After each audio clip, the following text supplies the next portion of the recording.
Awesome. Welcome, welcome.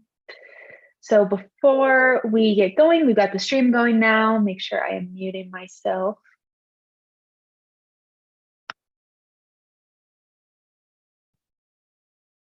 All right.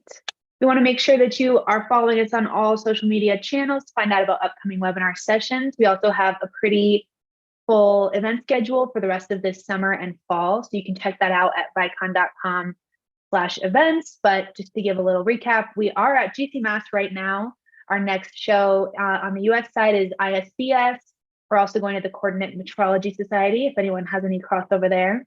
And then we'll be at ISB and ESMAC later this year. So with that being said, I think we should be about ready to get started. I'm going to go ahead and pass it off to Dr. Kim Duffy, our Senior Life Sciences Product Manager, who will be your host for the next hour or so. Thanks, Alicia. Welcome, everyone. We're really excited to host this webinar today. And today we're going to be talking about upper limb kinematic model. This is going to be a joint webinar with Vicon and also the University of Southampton. And I'm welcome to be joined by Dr. Martin Warner. He's a lecturer at the University of Southampton and is based in the School of Health Sciences.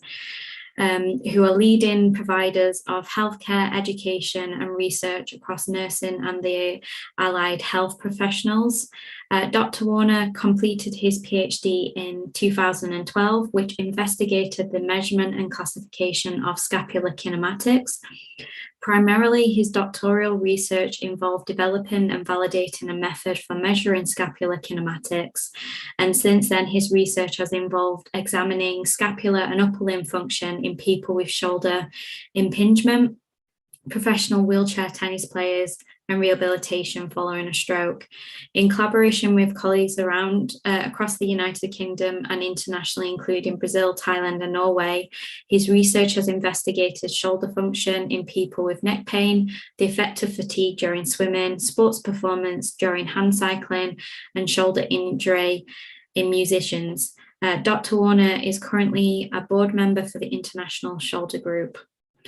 So today, Dr. Warner is going to be talking about the upper limb kinematic model, which has been created, talk about the science and the methodology and the biomechanics behind this model, and also how to demystify interpretation and things to think about in your research practice.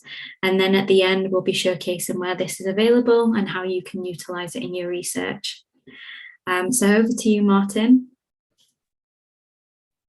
Great, thank you very much. Thank you for the introduction. So welcome, everyone. So the aims of today's webinar, as Kim suggested, is to present to you a new upper limb model for implementation within Nexus. The model is an out-of-the-box solution, so which means that anyone with Nexus version 2 or above can use the model without any specialist markers, marker clusters, marker sets, calibration wands, or any other additional hardware requirements. So that means any Vicon customer should be able to use it straight out of the box. The model aims to overcome some of the issues we have with the standard plug-and-gate upper limb model, which was developed many years ago. And there have been obviously lots of advances in upper limb kinematics since that.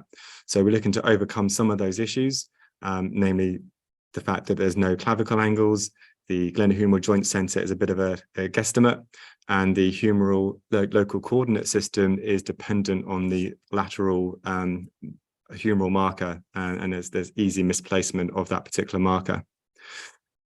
So the model is implemented within ProCalc, which means that there's no specialist coding required or knowledge of coding language, which means that anyone can easily adapt the model if they see necessary, which makes it great for students and people that are new to upper limb model or just modeling in general to easily adapt the processes and make changes as they see necessary. The model is based on published evidence and personal experience as well. The published evidence I'll present as we go through the description of the model, and And so my own personal experience of undertaking upper limb kinematics analysis in our lab in various different populations, but also experience from kind of reviewing papers and examining PhD theses and things like that, of ways of which we can improve the way in which we undertake upper limb kinematic analysis. So related to that, the idea of this webinar is to provide some advice on best practice in terms of implementing the model and just undertaking upper limb kinematic analysis in general.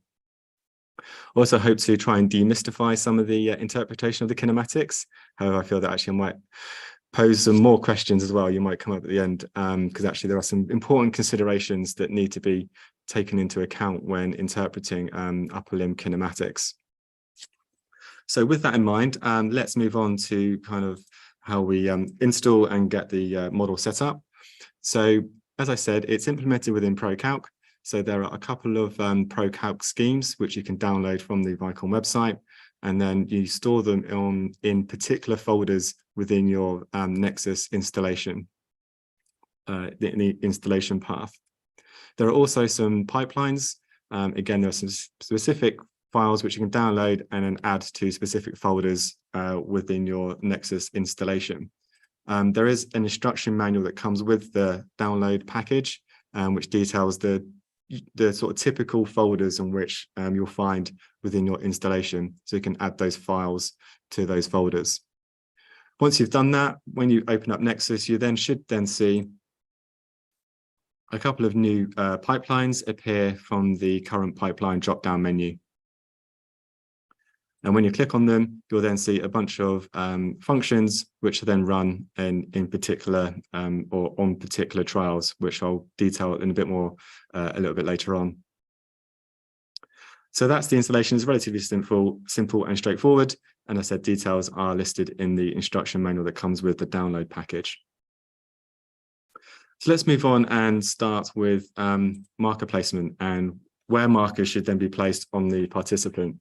So here's a general overview of the marker positions, and they follow the ISB recommendations. So this is the Wu et al. Paper published in 2005, where the people at that time, the sort of prominent upper limb biomechanics experts, contributed to that paper and suggested particular landmarks that were important for upper limb kinematic analysis. So overall, the model requires 32 markers that are then placed bilaterally. If you only are interested in unilateral, then only 18 markers are then required. You can use standard 14mm markers for all of the landmarks.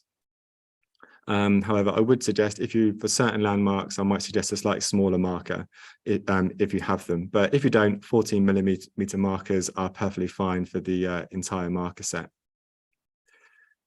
So in the instruction manual, I've detailed the marker labels because they do differ from what you might have experienced when using the plug and gate upper limb model.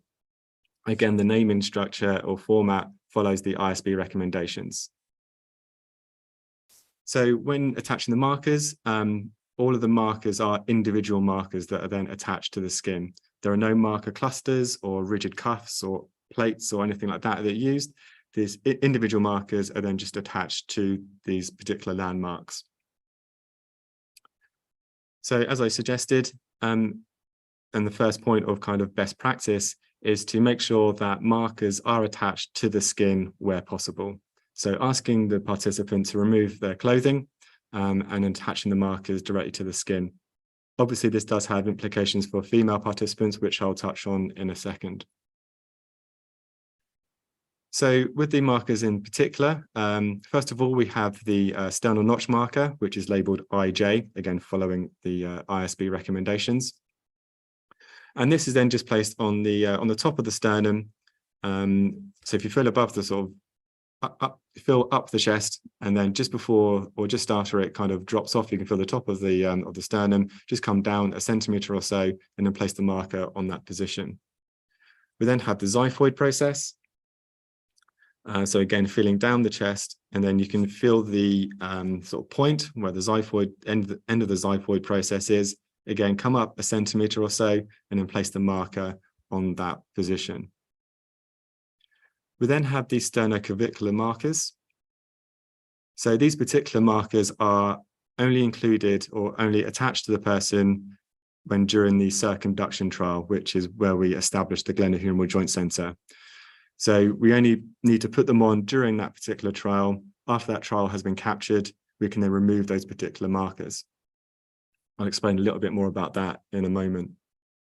So the sternoclavicular markers, again, having a feel around for the edge of the clavicle, and usually you can feel the bony prominence, which is the kind of sort of most protruding point on that part of the clavicle, and attaching the marker to that point. We then have the acromioclavicular joint marker. So here we're going to track along and palpate along the clavicle. And then when you get to the end, if you palpate quite firmly, you should be able to find or feel a notch where the clavicle ends and it then just meets the acromion, which comes forward across the shoulder. So once you've found that little notch or that gap, come back a little bit and then attaching the marker onto the end of the clavicle. So just provide a little bit more detail on that. So here we have the sternoclavicular landmark, which is placed just here. And you can see obviously it's slightly higher and raised slightly further out compared to where we might put the sternal notch marker or the IJ marker. And then for the acromioclavicular marker, we're tracking along the clavicle, and we're reaching this point here where we have the join between the clavicle and then the acromion, which is the flat portion of the scapula just here. So this is then where we replace that particular marker. So as I mentioned, in terms of clothing, we're attaching the marker directly to the skin. Obviously, that does have implications for female participants. So my recommendation is to ask your participant to wear maybe a strapless bra or a top that will enable us to put the marker, particularly the xiphoid process marker, as close to the landmark as possible. Also, try to instruct the participant to wear tight-fitting clothing as much as possible. And it is inevitable that that particular marker will go on the bra strap itself. So we do have to sort of bear that in mind when capturing the kinematics. So obviously use your best judgment as to getting close to that landmark, but obviously putting in a position where the cameras are going to track it and hopefully track it with the least movement artifact as possible. It is possible to kind of remove that marker or to adjust the model so that you can calibrate the location of that marker with respect to the other markers on the thorax. That will require some modification to the model, but that is a possibility if you find tracking that marker is particularly problematic. The other reason for instructing participants to wear a strapless bra or top is because we don't want any straps or clothing to interfere with the markers we're putting up onto the top of the shoulder. If we then take a look at the posterior markers, we're going for the C7 vertebra. So this is typically in line with the kind of top of the shoulders. And in order to palpate this particular vertebra is that if you place your fingers across numerous vertebrae on the back, and then ask the participant to tilt their head all the way back, looking right up at the ceiling, you'll find that one vertebra will then shoot forward and disappear from underneath one of your fingers. That particular vertebra is going to be C6. So then you just need to count down one and then put the marker on C7. From there, we can then count down 8 vertebrae until we get to the T8 marker. This is slightly different to the plug and gate model, which is the T10 marker. So counting down 8 and then placing the marker on T8. Again, just need to consider females' clothing and whether the clothing or bra strap or clothing is going to interfere with that particular marker. Now, if you find that the clothing is going to interfere and make it move around, then you can position the marker slightly higher or slightly lower than where it needs to be. I think it's always better to ensure that you have stability in the position of the marker and it's not being kind of moved around or vibrated or shifted because of clothing. And be better to have a slightly incorrect position, but have it as a stable marker and a stable position is probably better than having the correct position, but it being moved around and played with by the clothing. So then we move on to some other markers we have then on top of the shoulder. So we have here this is the acromion angle marker. So what you do here is palpate on the shoulder and look for the flat portion of the acromion. Palpate posteriorly, and then until you can feel the acromion angle kind of disappear underneath your fingers, kind of you go round the edge of the acromion. Come forward a little bit and then place the marker on that flat portion of the acromion. What we then do is we then palpate along the spine of the scapula and then place an additional marker around 2 to 3 centimeters along the spine of the scapula here. So this marker set then provides the parent segment for the identification of the glenohumeral joint center. And of course, then this acromioclavicular marker on the front provides the kinematics for the clavicle. Now, although we are putting markers up on the acromion, the kind of positioning here does kind of mirror the approach that I use for capturing scapular kinematics, but the model does not provide scapular kinematics directly. So this model does not consider scapular movement. So once we have our markers here, again, just to provide a little bit more detail about where they go, just to familiarize yourself with the anatomy. So here is the acromion. So it's the flat portion of the scapula that goes anteriorly across the shoulder. And what we're looking to do is we're looking to find this area here where we can place the marker on that flat portion. Again, making sure you're not kind of over the ridge and kind of off the acromion, making sure you're on this flat portion here. And then that scapular spine marker, you're just feeling along this scapular spine and then placing it 2 to 3 centimeters along that spine of that scapula.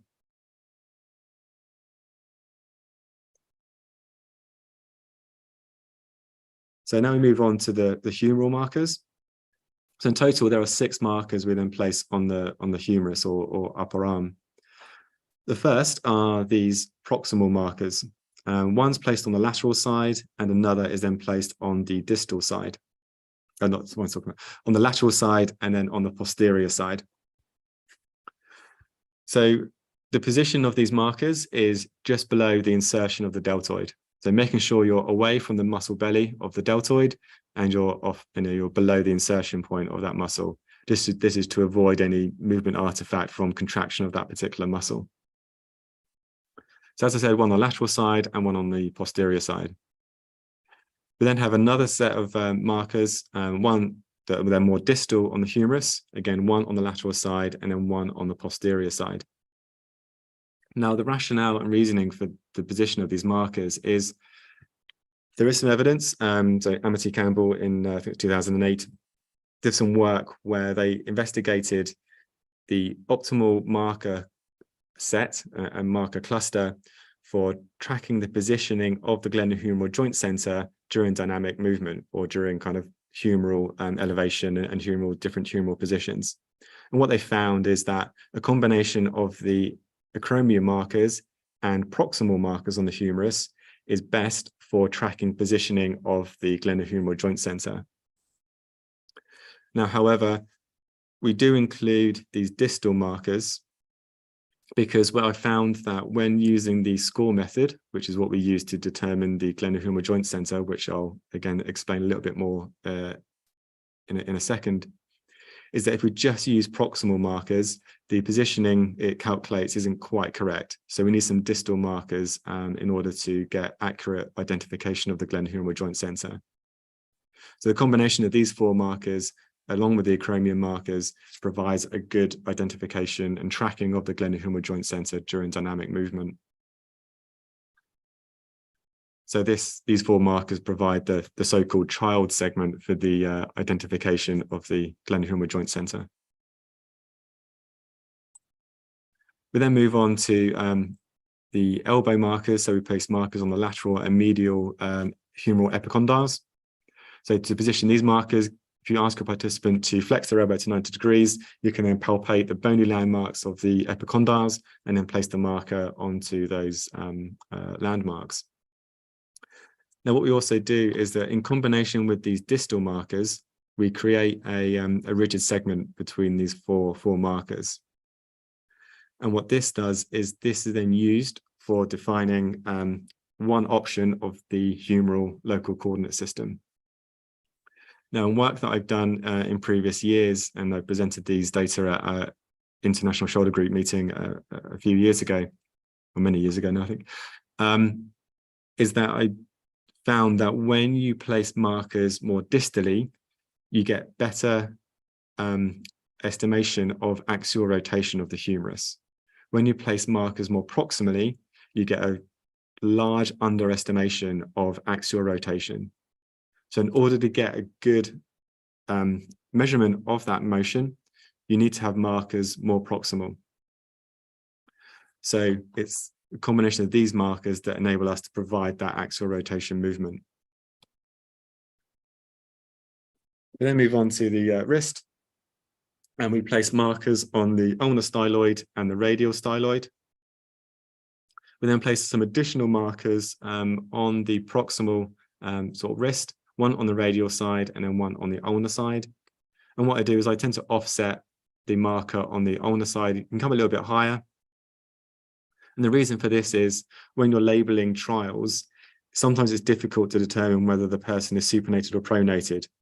So by having this kind of offset marker, you know that the distance between these is larger, so you can determine which side is which, and it makes it much easier for you to manually label which marker is which, and also does then help the auto labeling function as well.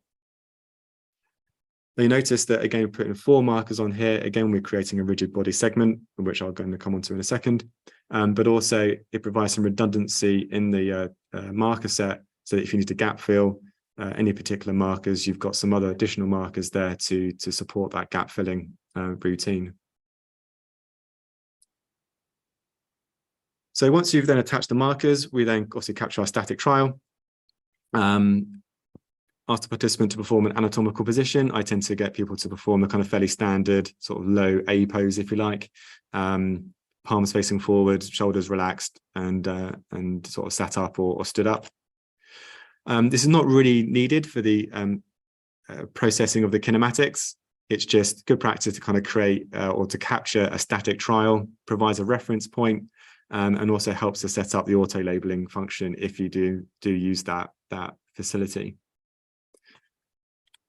Once you've done that, you can then ask participants to perform a range of motion trial. This has been asking the participants to move all segments of the upper limb, trunk, shoulder, humerus, forearms, etc., through a large range of motion. And it's then you can use that information to calibrate the auto labeling model within Nexus. But again, it's not a particular requirement of this model. It's just for auto labeling. So as I mentioned earlier and kind of alluded to, that within this model, we use a functional identification of the glenohumeral joint center. So this involves using the score method, which is implemented within Nexus. So this process involves 2 stages. First of all, you determine the optimal common shape for various groups of markers. So the parent segment, which in our case is going to be the markers on the acromion, and then the child segment, which is the 4 markers on the humerus, the 2 proximal ones, lateral and posterior, and the 2 distal ones, lateral and posterior. So what the optimal common shape technique does, or the OCST, is that during the kind of calibration movement, it determines the average shape that those markers create. What it then does is then during the what it then does, it then uses that average shape into the score, which then determines the rotation center between those two segments. And what the optimal common shape technique does is it enforces a rigid body assumption. So we find that obviously we get movement artifact between the markers, but of course a rigid body assumption means that the distance between markers should remain constant, but we know that doesn't always happen. So the OCST fits a shape to those markers. The distance between those markers remains constant, so we're enforcing this rigid body assumption. That then helps to remove the soft tissue artifact and any other movement artifact we might get in tracking of the markers. Once it's done that, that's then input into the score, which then determines the rotation center between those 2 segments. So I won't go into huge detail about the score method. You can refer to the papers by Eric and Taylor and Marcus Seller for more details on those techniques. So in order to calibrate and determine that glenohumeral joint center, we perform a circumduction movement of the humerus. The reasons for using the score method is that it has been shown to be a valid and reliable method for identification of the glenohumeral joint center. So although within these papers, some of the other techniques, sort of other sphere fitting methods have shown to be slightly more accurate than the score method, the actual differences in positioning is only of a few millimeters. So the ultimate implications or effect on the resulting kinematics is likely to be really, really small and negligible. So, and considering the large variation you'll get in terms of movement and positioning of the markers between different labs and between different people attaching the markers, I feel it's better to have something that's going to be reliable, so that if you are assessing people on different days, you're going to have a reliable measurement and identification of that glenohumeral joint center. So hence the reason why we're using the score method to identify that joint center. In terms of that circumduction movement, this is the movement we sort of typically ask people to perform. So it's a relatively low circumduction movement. We're only elevating to around 30 degrees. And we're trying to maintain a fairly steady and fairly static shoulder movement. Although this particular avatar does move quite a bit, that's just the effect of the mesh that was used here. But try and keeping the shoulder as still as possible and performing that circumduction movement and only elevating to around 30 degrees. But do be mindful that people can cheat and or give the illusion that they are performing that circumduction movement when actually they're not. And what happens is that some people can kind of perform an elbow flexion extension and a kind of internal external rotation, and it looks like they're performing that circumduction movement, but actually all they're doing is just moving their elbows, and their humerus is staying pretty still. So just be mindful that when you are capturing that trial, that people are actually moving their humerus and you're capturing the kind of correct data. So once you've done that trial, you can remove the sternoclavicular markers because they don't need to capture them during the dynamic trials. And then you can ask a participant to perform that dynamic movement or whatever trials and whatever tasks you're asking people to do. So now we're going to go jump ahead and just show you in Nexus how we then process some of those data. So here we're going to load up our static trial. And then we also reconstruct, or we add in our labeling model. So the labeling template comes with the download package. You can obviously browse it within your computer, or if you added it to the correct folder, you can then find it in that drop-down menu. We then also have our list of marker names that are then listed as normal. We go ahead, reconstruct the data. We then label the markers going down the list one by one. I've set the labeling template up to kind of reflect what we perhaps do with the plug and gate, where you start with the sort of central segment, in this case, the thorax, and then work down the left side and then work down the right side. Again, refer to the instruction manual for the specific marker names and the locations. You can see here, because we've got that offset between the proximal wrist markers, you can see it's easy to identify which is the radial side and which is the ulnar side. Once you're labeled, we can obviously then calibrate our labeling template. What you'll also notice is that the sternoclavicular marker labels are actually at the bottom of the list of the marker list. This is because, as I said, you can remove those markers during the dynamic trials, and having them at the bottom of the list just means that when you go down the list of manually labeling the markers, they don't kind of get in the way. You have to sort of skip over them. You can just run down the list and then just leave the sternoclavicular markers till the end. So now we're going to jump to the circumduction trial, which again we can then load up. If we set up our auto labeling, we can just reconstruct and label. and then obviously check through the trial to make sure it's all labeled correctly and we've got no missing data. So here you can see the circumduction trial. We're happy with that. So what we're going to do is we're going to go over to the pipeline menu. We're going to choose upper limb kinematics calibration, and then we're just going to run it. And if everything works okay, then you should get green ticks on all of the functions that have then been run on those data. And as you can see here, we've got numerous modeled markers have then appeared. The color and size of your markers might be different depending on how you've got your display settings set up. So the key things that have appeared, obviously, are the glenohumeral joint centers, which have appeared here and here. And then you can see we've got modeled markers for the various segments that appear over the actual captured markers. So these modeled markers are the optimized markers produced from the OCST function. So if we were to look at the distance between respective markers and plotted those, you would see that distances remain constant throughout the entire trial. So now we've done that, we can then process our dynamic trials. So here we have a humeral flexion extension movement. A fairly straightforward movement. Again, we're labeled in gap field, so we're happy with the data.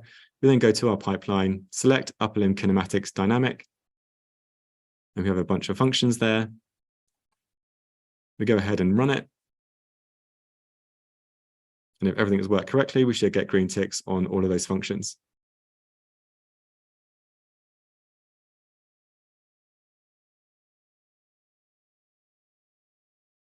So again, the key things to notice here, obviously, again, we've got our glenohumeral joint centers, which have been imported.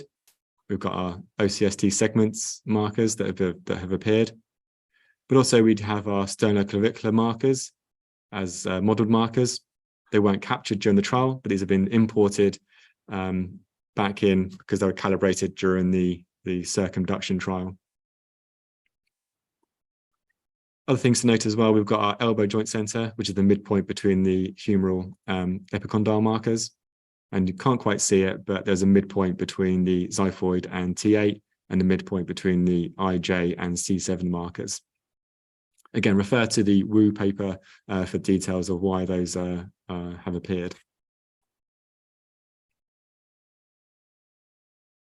So we now run the kinematic. So you'll notice then under model outputs, we've got our angles as you'd expect, and we've got a list of angles that have then appeared.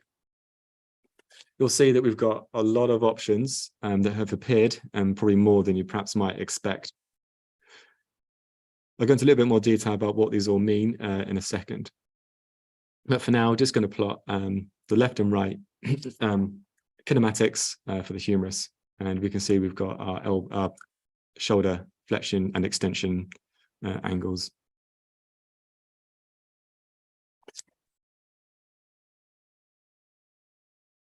So from here, you can obviously process and analyze and export any data that you require. So with regards to local coordinate systems, again, following the ISB recommendations, where we are adopting a Y-up approach.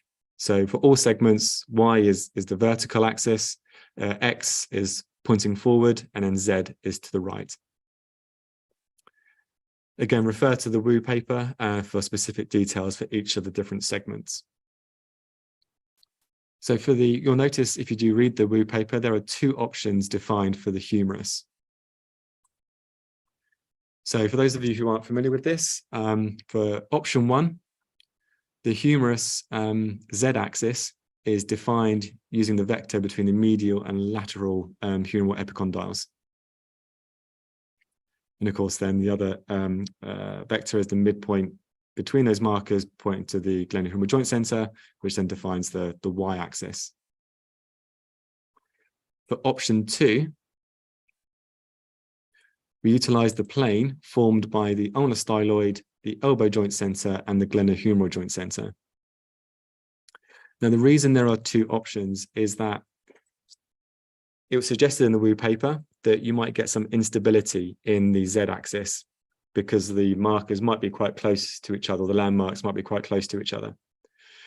So you might get some instability in the definition of that particular vector. I've not really noticed it myself. The resolution of the cameras and the systems these days, is not really much of a problem, but that was one of the reasons that was suggested to have a different option. And as we know, that even though using proximal markers, we might get a better estimation of axial rotation, and we still get a substantial underestimation of that particular movement, which again, I'll explain a little bit more about in a second. So with option 2, it overcomes some of those limitations by utilizing this plane formed by these 3 landmarks. However, in order to adopt this particular option, you need an element of elbow flexion. If the arm is completely straight, you're not able to perform or create this plane, and therefore you have, again, instability in the definition of that particular axis. So there are some issues there.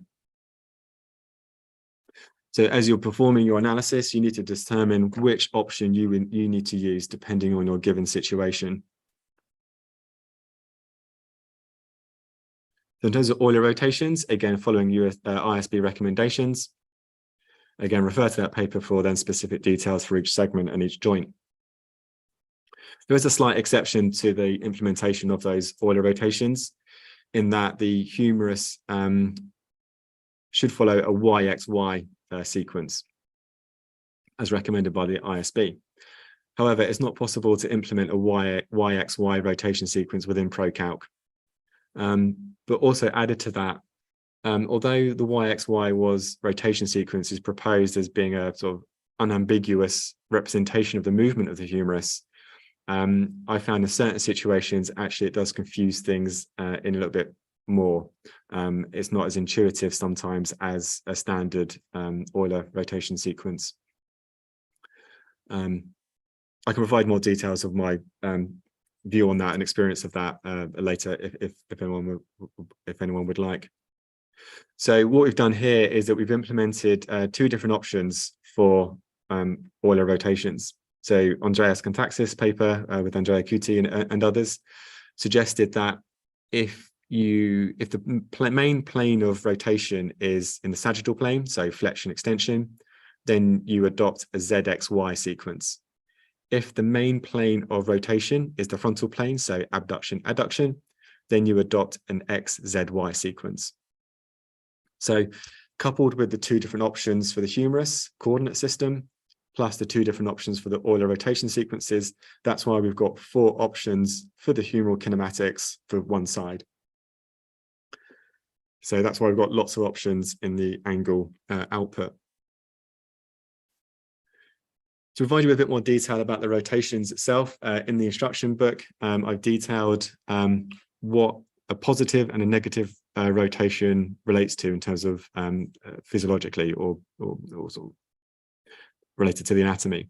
So here we have humerothoracic rotations, and elevation or flexion is identified by positive change or positive movement, and then lowering or extension is then a negative movement. So one thing to be aware of, and the sort of little quirk in Nexus, which you may or may not have come across, is that when you display the angles within Nexus, the y-axis label here, hopefully you can see it, it might be a little bit small, apologies. We have, it says X, it says Y, and then Z. Now this X, Y, and Z has no relationship to the local coordinate system or the Euler rotation sequence. Think of the X, Y, Z as being rotation 1, rotation 2, and rotation 3. So if we were to look at the humerothoracic ZXY sequence, we've got rotation 1, which is extension and flexion. So it's going to be this graph here. Rotation 2 is abduction, adduction. So it's then going to be the Y graph. And then rotation 3, internal, external rotation, that's going to be the Z graph. So where this can get a little bit confusing is that if we then look at the humerothoracic XZY sequence, we now have abduction as being our first rotation. and then flexion extension as being the second rotation, and then internal external rotation as being the third rotation. So if we wanted flexion and extension for this output, we need to look at the Y graph. Whereas if you wanted flexion and extension from this sequence, we need to look at rotation 1, which is the X graph.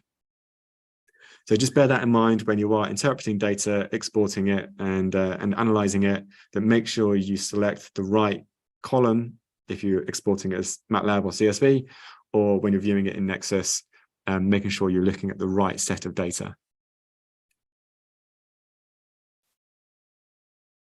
So we'll have a look at a few kind of instances or considerations when analyzing data.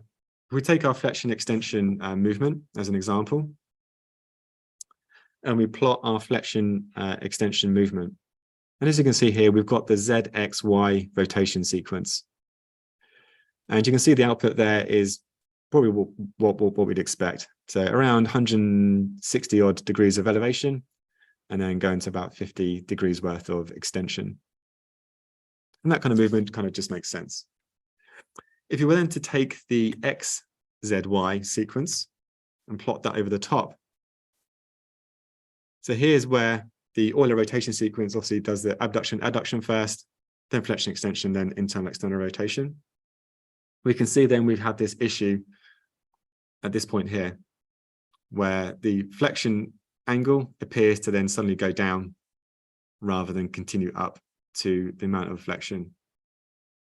Obviously then as the person then lowers their arm again, it actually then comes back up and then joins back up with what the ZXY sequence suggests. So this is highlighting the importance of selecting the right sequence for the given movement and task that you're analyzing. If we were to look at abduction, adduction angles during an abduction, adduction movement, again, you see the same thing, but the opposite. So the ZXY sequence would then produce some erroneous measurements or output during that kind of elevation movement. So it's really important to consider which option you're going to use when analyzing your data. If we look at internal external rotation, so here we have a graph that displays the two different options for determining that axial rotation. First of all, we're going to ignore this first part of the graph, and we're just going to go from around 300 frames onwards. So blue is option 1. So this is the vector between the medial and lateral epicondyles. And option 2 is then formed by the plane from the ulnar styloid, elbow joint center and glenohumeral joint center. You can see that we have an offset between those two different options. We can also see here that we have a large underestimation of external rotation. So option 2 has a larger range of motion compared to option 1. So here you might think, okay, yeah, let's go for option 2. We're going to get a better representation of that internal external rotation. But now let's consider this part of the movement. And if you remember, when the avatar moved, they started off with their arm extended, they then flexed their arm and then went through internal external rotation. And you can see here how that angle changes during that elbow flexion movement. So again, it's really important to consider what movement is taking place and what sequence or what option are we going to use in order to determine our kinematics. And actually you need quite a large amount of elbow flexion in order to get a stable internal external rotation angle. So again, this is all considerations when you're analyzing data, say from your own lab, but also when you're interpreting data that's been published as well. So what option have they used? What Euler's rotation sequence have they used? What effect could that have then on the resulting kinematics? So Alicia, if you could set the poll going. So this, I'd just like to ask you, do you think the person is internally or externally rotated at the humerus?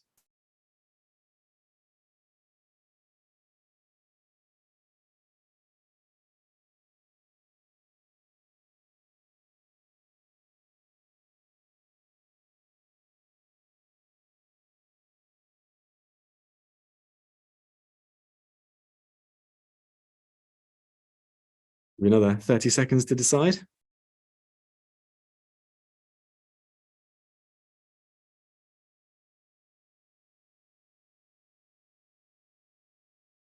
Okay, so I'm going to stop there. So the results of the poll are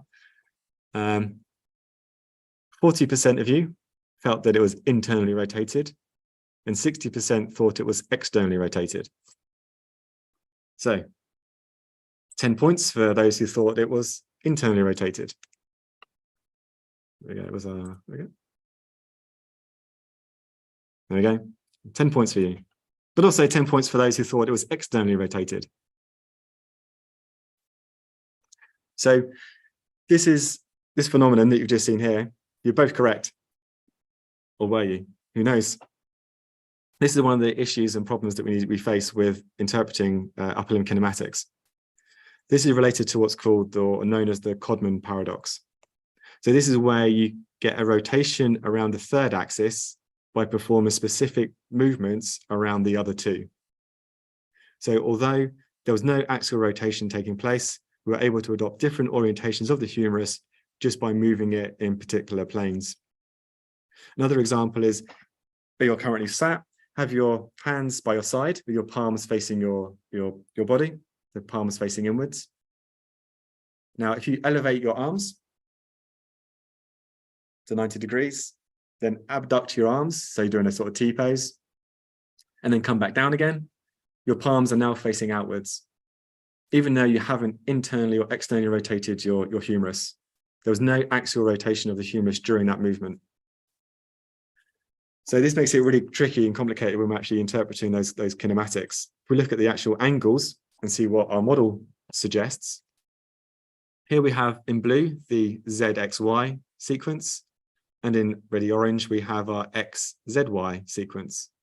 As you can see that when the arm was on their head, the ZXY sequence thought that it was internally rotated, but the XZY sequence thought that it was externally rotated. It was only when the arm was then brought down to the front, you can then see that the ZXY sequence agreed then with the ZXY sequence. So again, this has huge implications for when you're interpreting those kinematics. What sequence are you using? Which one is correct?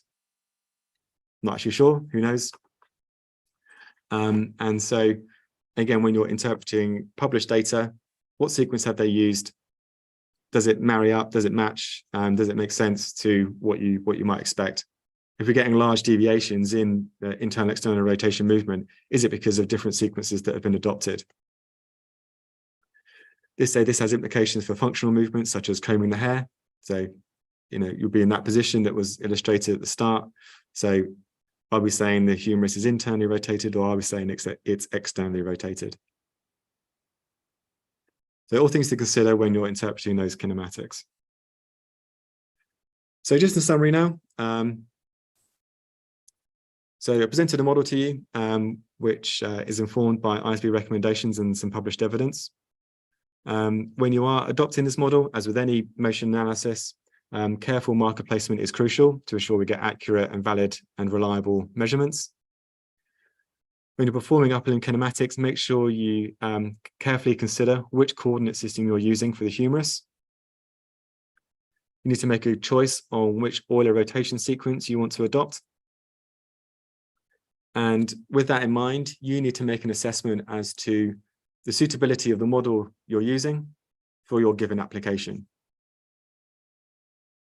So you need to make that assessment of which options am I going to use, and is it suitable and valid for my given situation. So I would definitely encourage users to assess the validity and reliability of the approach, and to spend some time really carefully considering the kinematic output you get and how you might interpret those particular data. So as Kim mentioned, I'm a board member of the International Shoulder Group. For those of you who aren't members and are interested in upper limb and shoulder research, do encourage you to join. Even if you're not a member, you can a member of ISB, because this is a technical group of the ISB. But it's free to join. Just fill in the registration form at ISG website, and then and become a member. We have biannual meetings where we, all the researchers prominent in shoulder and upper limb research will present their findings, current findings, and usually it's a good, fun and engaging and friendly group to be a part of. So I do encourage you to join. So just like to finish off with, obviously to actually obtain the model itself, you can follow the link. You can download it now from the Vicon website under downloads, where you find all the other software and models and other applications, or you can follow the QR code that's presented there. As a final point, as I said, it is implemented using ProCalc. So you need to make sure you have ProCalc installed on your computer in order for the model to run. But obviously ProCalc is available to all Nexus users, so you can just download that and install from the Vicon website. So I'd just like to thank you all for listening, and I think we open it up for questions. Thank you so much, Martin. Just to follow up with everyone, included in the download link is, of course, the model, instructions on how to use the model and some of the research evidence backing up the assumptions and how it's defined, plus some example data. So if you want to play about with the model just before you capture some data, that is also available. And we've also included a VST labeling template for people that are interested in comparing plug and gate upper limb and lower limb to the new upper limb kinematic model. So we've got quite a few questions already, Martin. So I'm going to get started. The first one is, would using markers on a rigid plate assist, or would there not be much difference compared to placing on skin?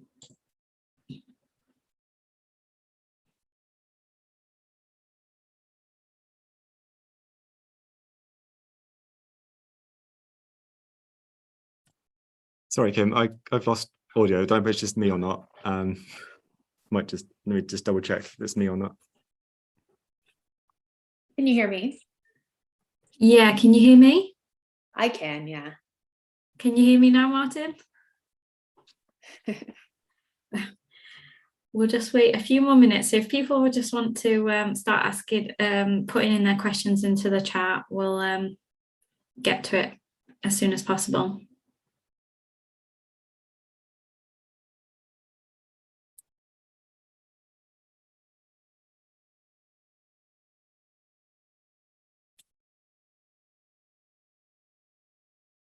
Okay, someone speak. Hello. There you go. Can Sorry. you hear me? Sorry, my speakers went out. Sorry. No, not a problem. So the first question was, is there any reason why you wouldn't use a rigid cluster of markers for the upper limb, or does it require to be specific single markers placed on the skin? Yeah, so there are a couple of reasons why not to use rigid clusters. Firstly, obviously, we wanted this to be an out-of-the-box solution, so any Vicon customer with a standard system can implement the model and use it. But also, in my experience of using clusters or rigid clusters, is that firstly, I found that it could be quite comfortable for the participant to wear.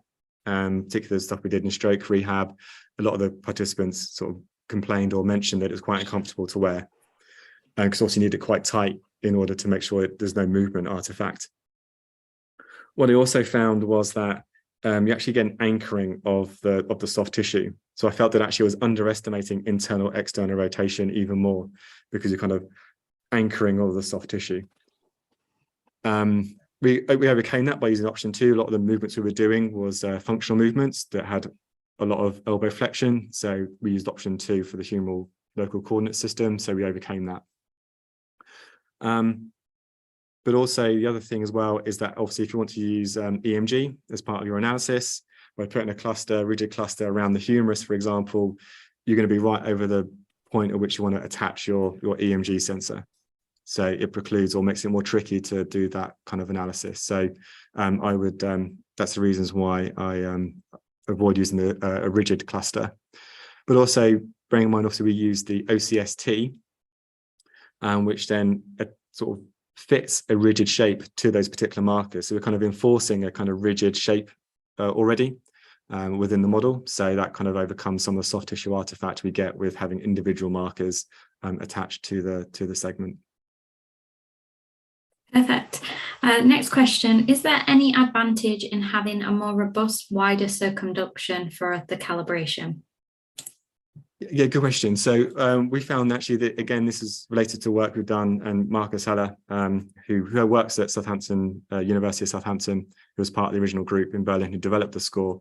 When we're doing stuff in the hip and using the score method there, is that the larger the range of motion, you end up with larger deviations between the two centers that the score creates. And so you're increasing the soft tissue artifact as well. So by having a smaller range of motion, reduces that effect, and you end up with a much better congruence or coincidence between the two centers that the score method produces. If you look at the papers by Marcus and colleagues, they produce something called the residual, which is the distance between the two centers that the score produces. And obviously you want to try and minimize the residual between those two centers. And having a larger range of motion, you increase that residual. So hopefully that's answered that.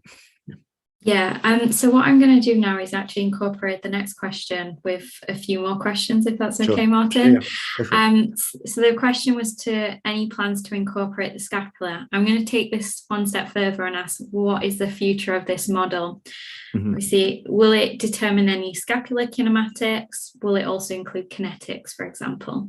Okay, yeah, so in terms of the scapula, we can certainly look to develop it and include scapular kinematics if there's a real need and want to do that.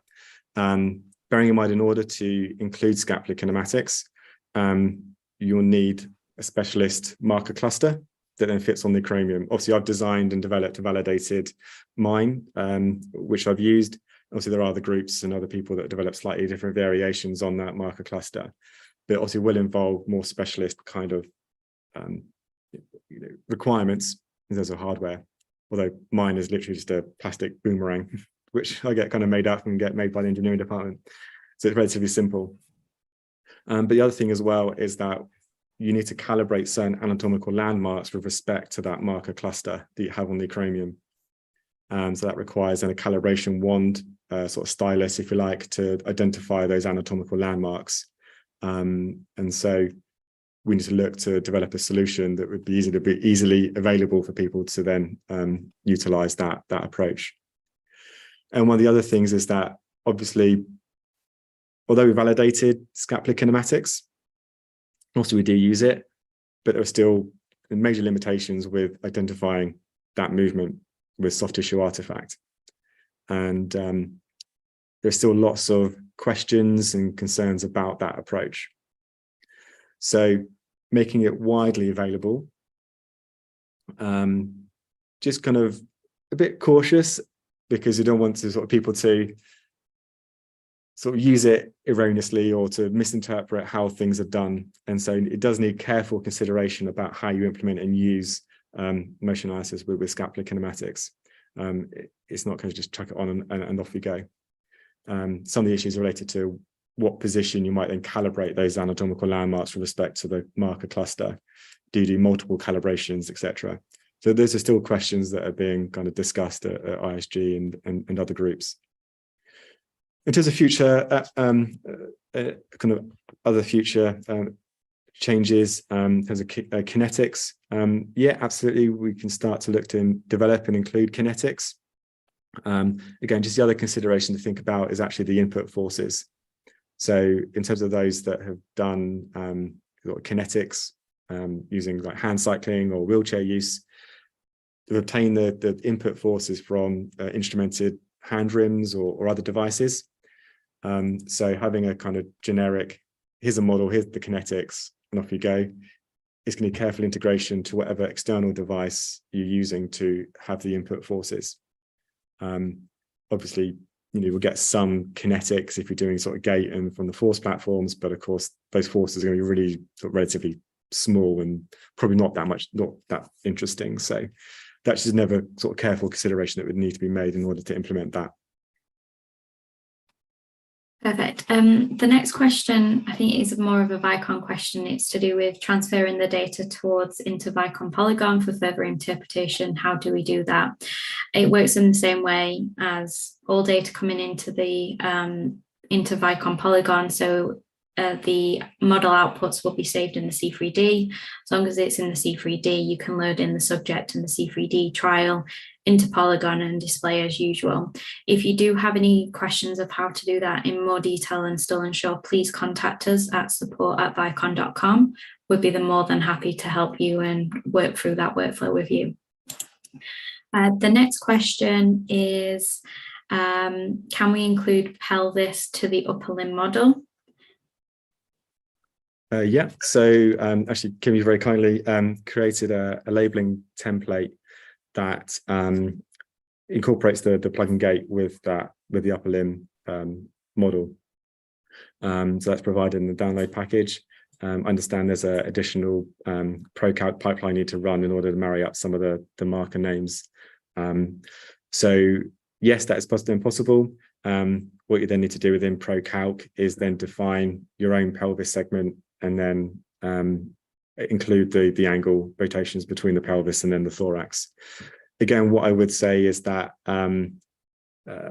X is forward for plug and gate, etc., isn't it? Standard, if I remember correctly. So there's different coordinate systems that are then typically adopted for lower limb and then upper limb, or plug and gate versus what's implemented here. So if you do create your pelvis segment, it's making sure you then follow the same coordinate approach that we do for the upper limb. So Y up, Z to the right, and X forward. Is there any anthropometric measures needed in this model? No. So because you've got anatomical landmarks all the way through, and the identification of the glenohumeral joint center is through functional approach. So yeah, there's none that's required. This question is, when we're doing unilateral upper limb trial, we are using only 16 markers as mentioned. Will the process of calibration during static and dynamic trial be the same as presented here today? Yep, absolutely. So if you're just doing unilateral movements, then obviously just attach the thorax markers and then whatever side you're looking at. Ask the participant to perform that circumduction movement. Again, they can just do that with their one arm. That's absolutely fine. And when you just run the pipelines, all of the functions related to the contralateral side that you're not measuring will just fail. But there's not a problem. Still, the other stuff still runs fine. And you just have the side that you've analysed will then just appear in the angle output. Another question is, does it output some shoulder girdle to thorax kinematics like elevation, protraction with the amount of markers at each segment? Yeah, so what you'll have is clavicle angles. So you've got a clavicle elevation and depression and protraction, retraction. So you'll see that in the angle output. So that gives you that sort of shoulder girdle movement with respect to the thorax. Now, actually going back to the scapular question, is that the validation paper by Andrew Carduna did suggest that when you look at clavicle elevation and depression, that is related to movement of the scapula. Because we know that the scapula is fixed in terms of distance from the thorax because of the acromioclavicular joint, and the clavicle is also fixed at the thorax, that when you elevate and depress the clavicle, that's related to movement of the scapula because it's all sort of fixed as a kind of one sort of unit.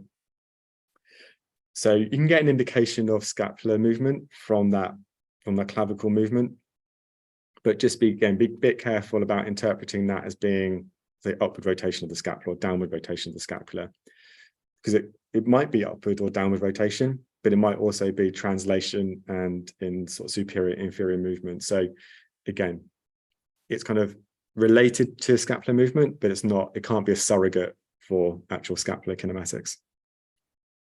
And it's just last two questions. One of the second to last is to do with filtering and gap filling. Is there any recommendations for that regards to upper limb kinematics? Yeah, so in terms of filtering, I always leave filtering to the very last minute. Purely because one thing, so going back to the question about Polygon, so I process all my data in MATLAB. Purely because then I look at the data there and then make a judgment on filtering at that stage. Because it's then it's non-destructive, so I can play around with it at that stage. All the data we've got a bunch of example data in the download package, and all of those data are unfiltered. So the trajectories and the model outputs are all completely unfiltered. And you'll notice that actually the frequencies and the noise in the data is actually quite small. So I don't tend to filter by default. I always look at it later on down the line and make a judgment of whether I need to filter it or not. So again, based on your own system, your own setup, and your own sort of context, I suggest you make your own decision about where you filter the data and how you filter it. In terms of gap filling, again, one of the rationales for having multiple markers on segments is that I always recommend using the rigid body fill. I always find that provides the best solution for gap filling. So that's why. So other than the Chromium kind of marker set, everything else you've got multiple markers, which you can then utilize the rigid body fill over some of the other functions. So I always tell my students and other users, start with rigid body fill and then work back to pattern fill and then spline fill if you kind of really need to. Perfect.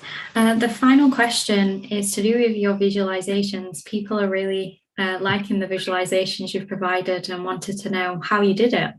Okay, so a little bit of help from Vicon. Thank you very much. So at the moment we've got access to Shogun, and hopefully we'll be getting a full version of it to keep, because the colleagues are hopefully buying a system. So for animation, so yeah, we have had access to Shogun. I captured a bunch that avatar is actually me moving around in the lab. So it's a full animation suit on with markers on. Captured the motion, processed it in Shogun, then exported it into Unreal Engine. Used the mesh that was available that the Vicon provide to then animated that mesh in Unreal Engine, and I created a little virtual lab and then created cinematics and exported it from there. The initial marker positioning kind of people, they're what called metahumans. So those of you who are familiar with Unreal Engine, there's a new sort of capability called metahumans where you can create really realistic humans and then animate them. I had hopes to animate the metahuman, but it just didn't quite work. So, but we're working on it. So hopefully we'll make it even better. There's just been one question that's come in. So after this one, I will call it. But so you mentioned two options for the homophoretic Euler angle sequences. It would be easy to decide on ZXY or XZY for simple movements, but what about something like the participant starts at an anatomical position and then they elevate their arms to reach a pull-up bar above, grasp it, and then perform a pull-up? Would you recommend a different Euler sequence for this kind of complex movement? Yeah, so this might be where the YXY sequence would potentially be more advantageous, but one of the reasons, the problems with the YXY is that it's called sort of effectively called the globe kind of system. So imagine a globe around the shoulder. What it does is it provides you with amount of elevation. Okay, so whatever plane you're in, it provides you with an elevation angle. So that's great. So whichever plane you're moving in, you know what the elevation angle is.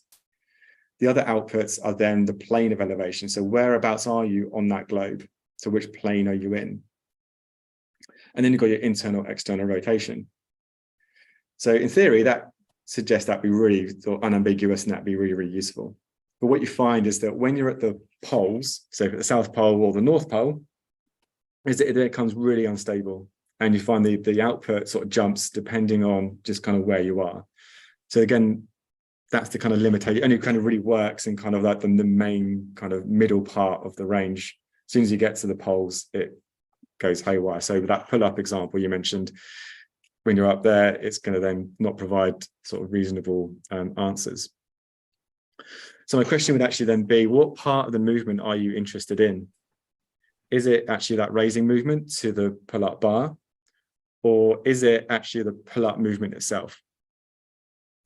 My guess would be that actually you're interested in that pull-up movement, because that's the bit that's going to be, the high loaded part and the actual dynamic movement. And I would suggest that probably most people are going to do that pull-up movement, and the movement's going to be in the frontal plane. So I would then adopt the X, Z, Y sequence. Yeah. Perfect. Well, thank you so much, Martin, welcome. for this great webinar. So I'm going to hand across to Alicia just to close the webinar and give any additional updates.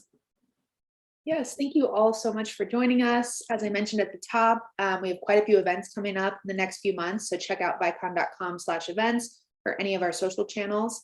And you can find this recording on our YouTube channel now. And any questions can go to any of these email addresses you see. And if there's anyone who's interested in putting together a webinar session or finding out more about how that process works, you can always email me at marketing@vicon.com. And with that, I'll close this out. Thank you so much. Great, thank you.